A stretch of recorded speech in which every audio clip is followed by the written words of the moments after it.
తిరుమల కొండల్లో వన్యప్రాణుల కదలికలు, భక్తుల భద్రతపై నిఘా పెట్టేందుకు కొత్త టెక్నాలజీని ఉపయోగించాలని టీటీడీ భావిస్తోంది.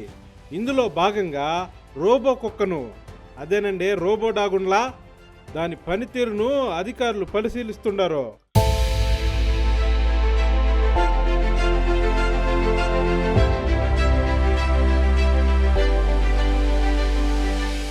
కెమెరాలో థర్మల్ ఇమేజ్, లైడర్, ఏఐ సెన్సార్లతో పనిచేసే ఈ రోబో జంతువులు, మనుషుల కదలికలను గుర్తించే సామర్థ్యం కలిగి ఉంది.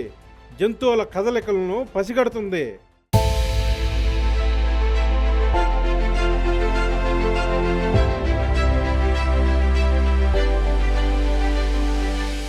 ముఖ్యంగా తిరుమల అడవుల్లో జంతువుల కదలికలు గుర్తుపట్టే ముందస్తు హెచ్చరికలు అందించేందుకు ఈ టెక్నాలజీ ఉపయోగపడుతుందా అనే అంశంపై టీటీడీ అధికారులు పరిశీలిస్తుండలా.